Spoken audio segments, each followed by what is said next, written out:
Hi everybody.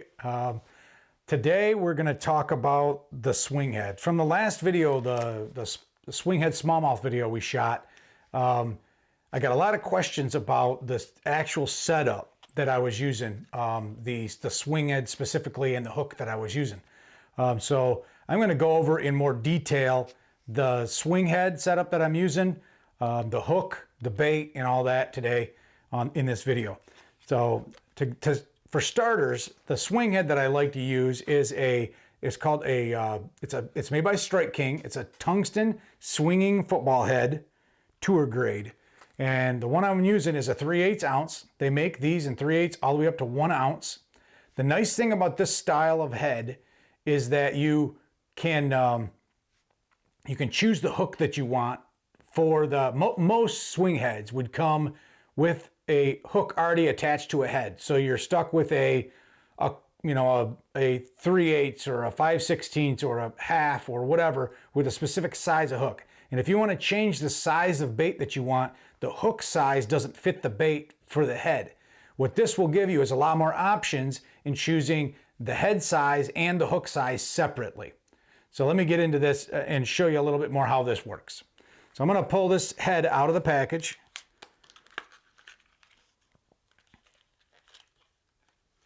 And on this head, how the hook attaches is it has a small clasp.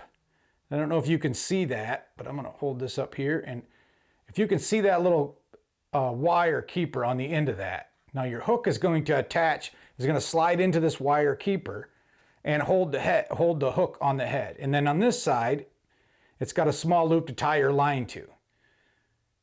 And being a tungsten head, it's harder material, so it's going to be a lot more sensitive. It's going to give you a lot more feel of the bottom. The next thing you want to do is pick the hook that you're going to use for the head size you want. So in that video, I chose a 3/8 ounce. That's what I've been using most of the time in the spring, fishing in 2-3 feet of water in gravel, dragging it off of drops. And then the hook that I prefer, and I really like this hook, I've been using this hook for quite a few years, is this Gamakatsu hybrid hook. This hook is a morph really between a standard worm hook and a regular EWG. One of my favorite all-time hooks is the regular Gamakatsu EWG.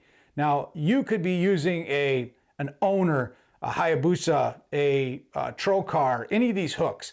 But the only one out there on the market that makes a EWG style hook with a keeper is Mustad. This is called a grip pin hook.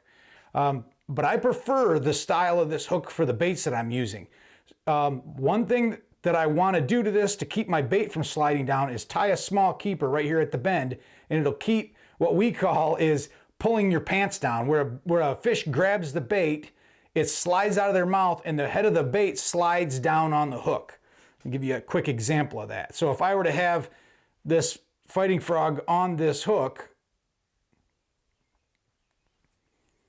and this bump right here is what's going to keep your bait up on the hook. Now, if a fish grabs this and pulls, he can slide that down on the hook fairly easily by just pulling down on the bait. And what happens, as you can see, is it pulls down, which bunches your bait up on the hook and stops you from hooking the fish. So to keep them from doing that, what I'm going to do is I'm going to show you how to tie a small keeper onto any, regardless if you're using Owner, Trokar, any of those hooks, tie a small keeper like Mustad has in their grip pin hook, or you would tie in a regular keeper style hook for flipping, a straight shank hook. So I'm going to show you how to do that here really quick. So I'm going to take this hook, I'm going to put it in a vise. And I played around with this, and we first started doing this dock fishing, skipping a bait under boat docks. Your stick type baits, your stickworm type baits, skipping under boat docks. And when you're doing that, you have a tendency for that really soft plastic baits to slide down on the hook. And so we wanted a keeper on there. So I tried a lot of different materials. We tried your weed guard material. I tried heavy fluorocarbon line. I tried a lot of different things.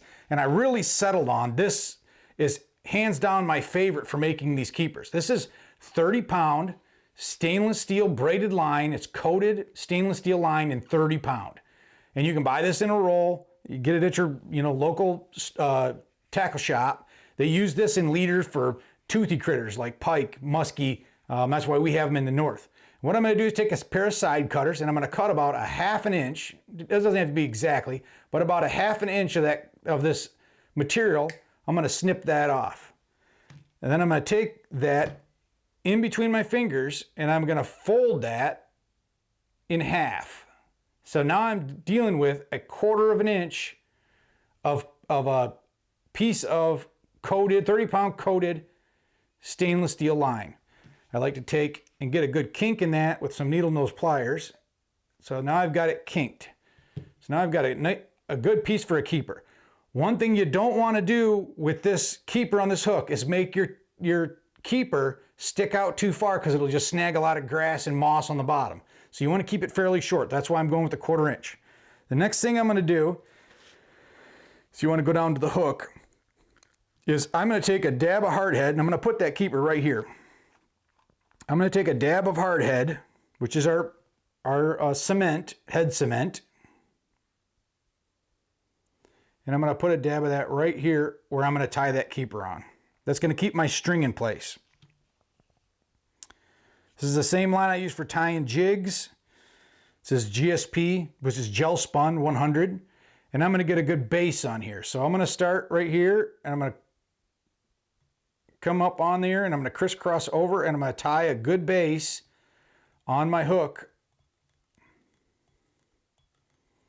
Something that I can lay that keeper on and keep it in place so it doesn't move. And you'll notice with a quality line and hardhead, your keeper won't move. I've had these hooks and caught dozens and dozens of fish with them and never had the keeper move on me. So now I've got my base on there with hardhead.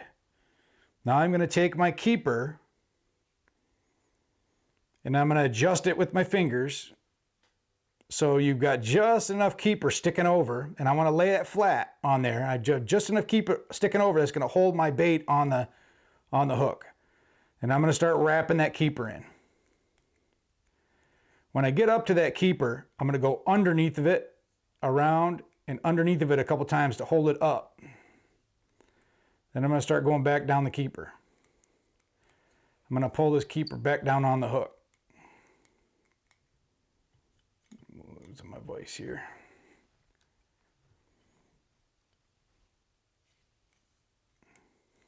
And you don't need much on there sticking. I mean, like I said, you don't need much for that keeper sticking out. You want enough to hold the plastic in place, but not so much that it's going to snag grass. And wrap that guy right on there. Okay, now once you've got to that point,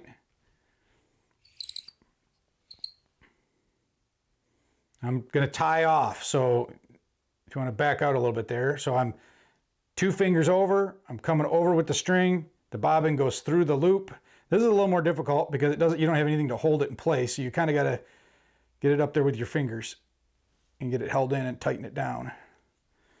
Go ahead and tighten this up so I don't have to pull so far.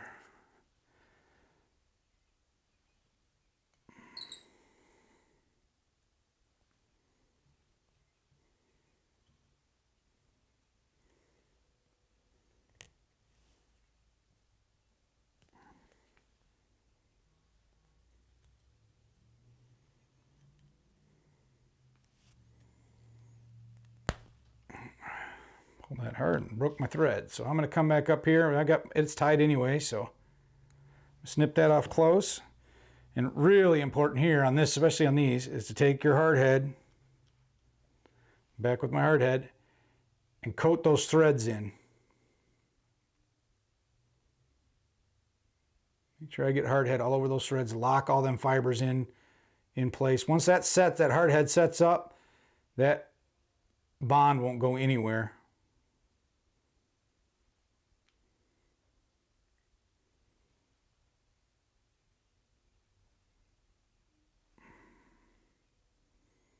Get a little heavy on there with that one. Okay, now once that dries, that will hold that bait up on there. I'm going to go ahead and pull this off and show you what happens once so now I've got my keeper tied on. Get that little piece right there.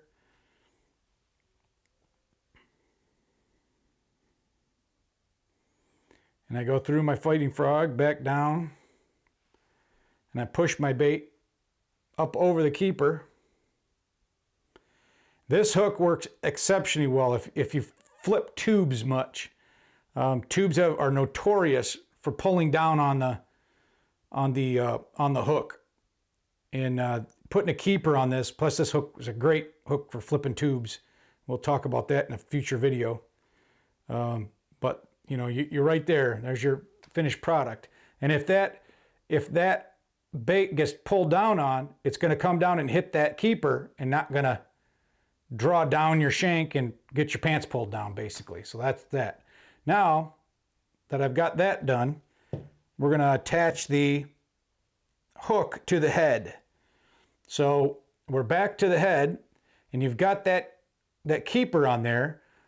When you attach this hook to the keeper, make sure your hook is in the same direction it would be when you start to feed it on as it is going to be when you end it, because all it's going to do is do a complete flip on there. So you're putting your hook over that, and you're going to, there we go. Okay. Now my hook is on my keeper, and there's my swing head. I'm going to go ahead and put our fighting frog back on our swing head.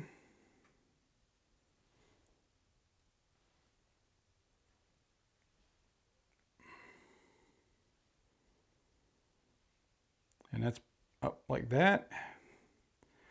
Nice thing about this fighting frogs is it has a slot in the bottom that fits your hook through it, so it gives you nice free hook movement to come through the bait, and it's got a nice slot on the back to keep your hook down from catching in grass. And then so your bait's hooked like that. And the nice thing about a swing head is this bait is free to float anywhere it wants.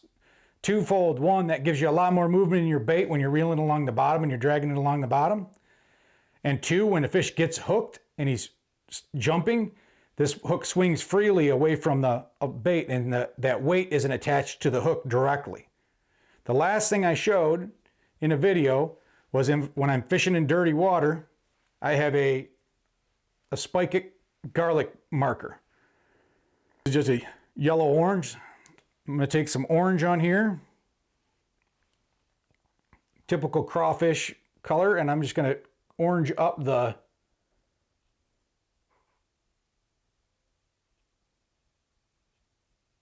pinchers. And there's my fighting frog on my swing head, ready to go.